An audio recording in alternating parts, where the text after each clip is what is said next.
बात करने के लिए लॉगिन करें www.astrotak.com। नमस्कार, जय श्री राधे। मैं हूं करिश्मा कौशिक और आप सभी दर्शकों का एस्ट्रो तक चैनल पे बहुत बहुत स्वागत है। एस्ट्रो तक को आप सब देख सकते हैं तक ऐप से, तो अपने मोबाइल पे गूगल प्ले स्टोर पे जा करके तक ऐप ज़रूर डाउनलोड करें। साथ ही साथ फेसबुक और यूट्यूब से भी आप एस्ट्रो तक को देख सकते हैं। तो फेसबुक पे लाइक कमेंट शेयर फॉलो ज़रूर करें। यूट्यूब पे बेल आइकन प्रेस करके सब्सक्राइब करना ना भूलें। वहीं पे आपके मन में किसी भी प्रकार का प्रश्न है तो आप हमसे जुड़ सकते हैं www.astrotak.com पे लॉग ऑन करके। यहाँ पर जुड़ करके पूछ सकते हैं प्रश्न कॉल के द्वारा भी, और साथ ही साथ अपना प्रश्न आप हमें लिख कर भी भेज सकते हैं। तो आज हम बात करेंगे पितृपक्ष की।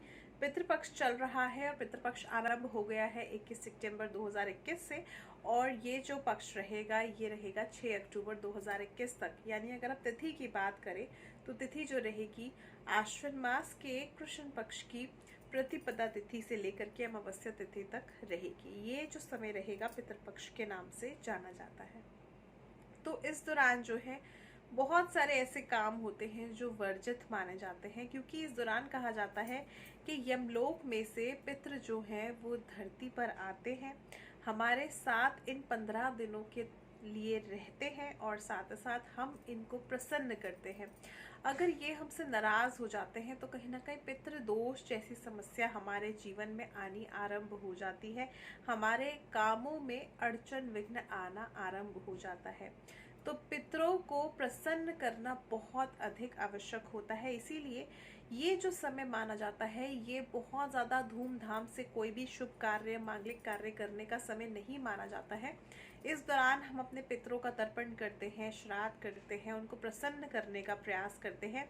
एक तरफ से देखा जाए तो ये समय जो होता है शोक का माना जाता है।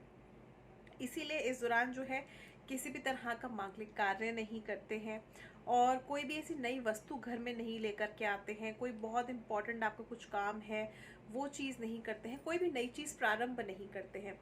मगर वहीं पे जो हमारे डेली के कुछ ऐसे कार्य होते हैं जो करना इस दौरान वर्जित माना जाता है। अब उसमें से कौन कौन से कार्य जो है वर्जित माने जाते हैं इस विषय पे चर्चा करेंगे। तो सबसे पहले अगर देखा जाए तो इस दौरान आपको पितरों को प्रसन्न करना होता है। हम किसी न किसी तिथि पे अपने पितरों की पूजा आराधना करते हैं, उनका तर्पण करते हैं, उनका श्राद्ध करते हैं। तो इस दौरान आपको ध्यान रखना है कि आपको किसी भी तरह से कोई भी धातु के आप जो बर्तन हैं वो प्रयोग में लेकर के आए, मगर इस समय पर लोहे के बर्तन प्रयोग में बिल्कुल भी ना लेकर के आए।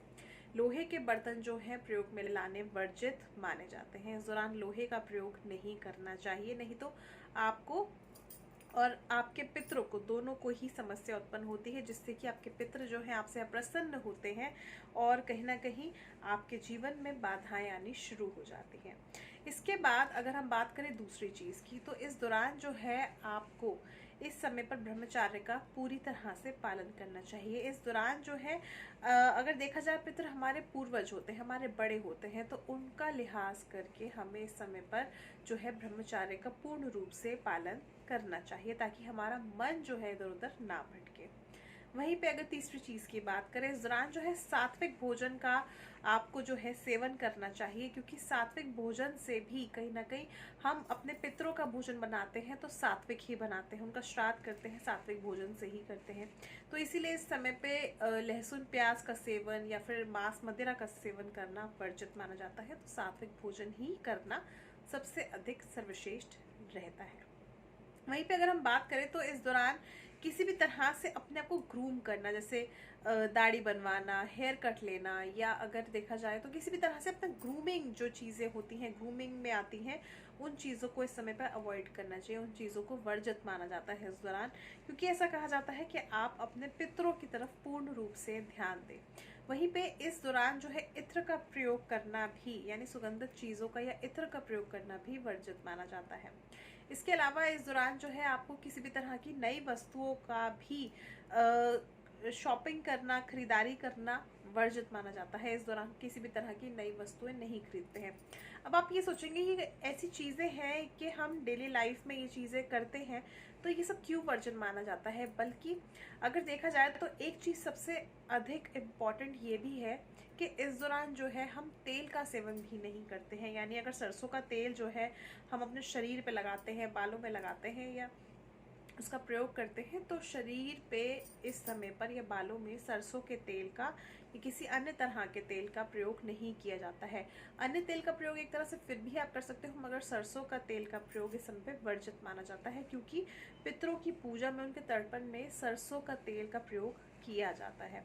तो अब आप ये सोचेंगे कि ये सब चीज़ें क्यों वर्जित मानी जाती हैं। देखा जाए तो इन सब कार्यों से हमारा जो मन है वो बहुत अधिक भटकता है।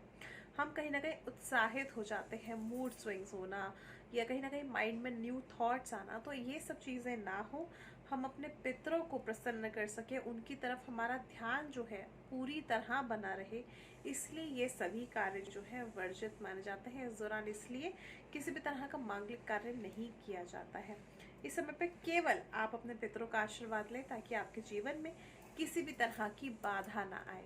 तो और भी ऐसे विषय खास लेकर के आऊँगी मैं केवल एस्ट्रो तक पे। देखते रहिए एस्ट्रो तक, और एस्ट्रो तक को देखने के लिए like, comment, share, follow, subscribe करना ना भूलें।